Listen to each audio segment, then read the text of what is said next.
Bismillahirrahmanirrahim. Assalamualaikum warahmatullahi wabarakatuh. Selamat siang. Perkenalkan, nama saya Maya Nurhasana. Saya berasal dari Fakultas Keguruan dan Ilmu Pendidikan, jurusan Bimbingan dan Konseling, semester 1. Di sini saya akan menjelaskan intisari dari artikel ilmiah yang saya buat, yaitu aspek perkembangan bahasa pada anak. Sebelumnya, saya ingin bertanya terlebih dahulu, apa yang disebut dengan bahasa? Bahasa merupakan kemampuan untuk berkomunikasi dengan orang lain. Dalam pengertian ini, mungkin tercakup semua cara untuk berkomunikasi, di mana pikiran dan perasaan akan dinyatakan dalam bentuk lambang ataupun simbol. Bahasa juga sangat erat kaitannya dengan berpikir individu.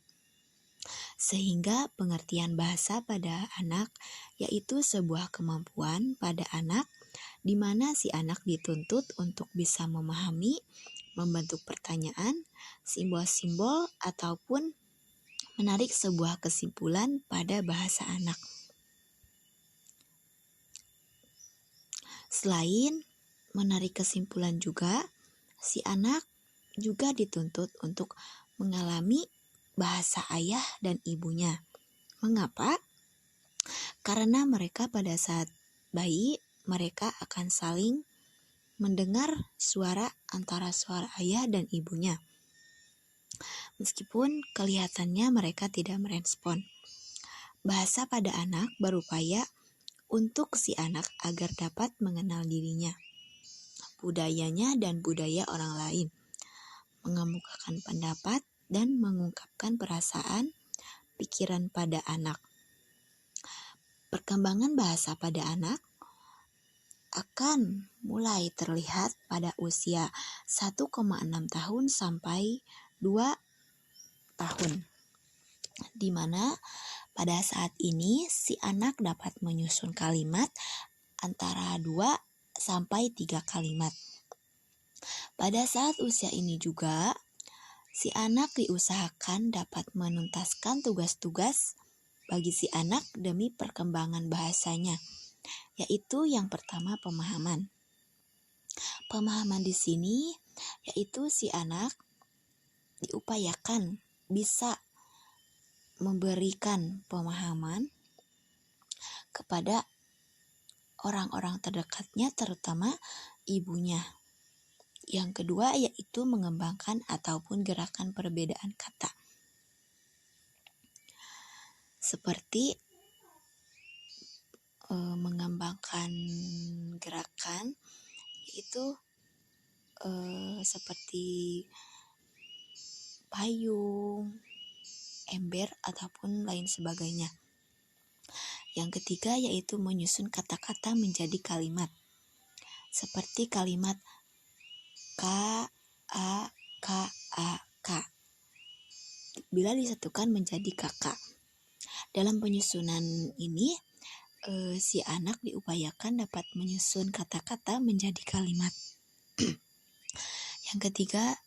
Yang keempat yaitu ucapan. Ucapan yang di sini yaitu si anak diupayakan dapat mengucapkan sebuah kalimat sehingga apabila si anak telah menyelesaikan tugas-tugas yang 4 di sini, si anak dikatakan sudah lulus dalam tugas-tugas perkembangan bahasanya. Selain tugas, perkembangan bahasa pada anak terbagi menjadi 2 tipe. Yang pertama yaitu egocentric speech, yaitu si anak dapat berbicara kepada dirinya. Berbicara kepada dirinya di sini yaitu si anak bisa mengeluarkan kata-kata dan dapat berbicara dengan pikirannya sendiri. Yang kedua yaitu social speech, yaitu apabila terjadinya kontak antara si anak dan temannya. Biasanya pada social speech ini si anak memulai memulai kontak dengan temannya, yaitu dengan cara bermain. Dengan cara bermain ini, si anak dapat terjadinya kontak ataupun social speech, sehingga si anak dapat mengalami aspek perkembangan bahasa. Selain berbicara tentang monolog mempunyai fungsi yaitu untuk mengembangkan kemampuan berpikir pada si anak.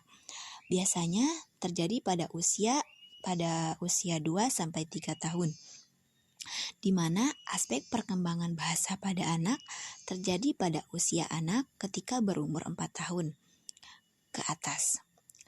Pada saat ini, anak mulai akan masuk pada taman kanak-kanak. Aspek perkembangan bahasa pada anak yaitu yang pertama, kosakata. Kosakata di sini yaitu di mana si anak dapat mempunyai keahlian untuk menghafal perkataan. Sebagai contoh yaitu si anak dapat memahami kosakata seperti A, B, C, D, E, F, G, dan lain sebagainya. Yang kedua yaitu sintaksis, yaitu si anak akan mempelajari tatanan bahasa dengan lingkungannya. Apabila si anak berkembang di lingkungan yang baik, maka tatanan bahasa akan baik pula karena terjadi oleh faktor lingkungannya. Namun sebaliknya, apabila si anak bergaul di tatanan lingkungan yang tidak baik, maka tatanan bahasa pada si anak juga akan jelek ataupun tidak baik. Yang ketiga yaitu semantik, yaitu di mana si anak dapat mengungkapkan atas apa yang diinginkannya. Yang diinginkannya seperti di sini, si anak mulai dapat meminta kepada orang tuanya atas apa yang ingin diinginkannya. Yang keempat yaitu penom, di mana di sini si anak dapat membunyikan huruf vokal seperti A, B, C, D, E, F, G, H, I, J, K, L, M, N, dan lain seterusnya. Pada aspek penom ini, si anak dapat membunyikan ataupun mengeluarkan suara-suara yang tadi. Yang kelima yaitu fonologi. Fonologi di sini yaitu si anak dapat menangkap ataupun membentuk bunyi percakapan, seperti si anak dapat mendengarkan bahasa yang asing, tapi si anak tersebut tidak bisa mengungkapkannya ataupun susah mengungkapkannya karena pengungkapan bahasa asing tersebut aneh, ataupun bagi si anak bahasa asing tersebut aneh karena mereka baru saja mendengar. Perkembangan bahasa pada anak perlu dikembangkan oleh seorang orang tua ataupun guru bimbingan konseling, di mana guru bimbingan dan konseling ini mempunyai peran yang sangat besar, yaitu untuk membantu si anak dalam rangka pribadi, menemukan diri dan mengenal lingkungannya, dan merencanakan kehidupan bagi masa depannya, dan membantu mereka agar dapat berkembang menjadi pribadi mandiri dan mempunyai tutur bahasa yang baik. Karena seseorang melihat seseorang tuh dari tutur bahasa yang baik. Jadi peranan bimbingan dan konseling di sini mempunyai peranan yang sangat besar.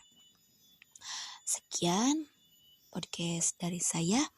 Mohon maaf bila banyak kesalahan dan ada perkataan yang kurang baik. Wassalamualaikum warahmatullahi wabarakatuh.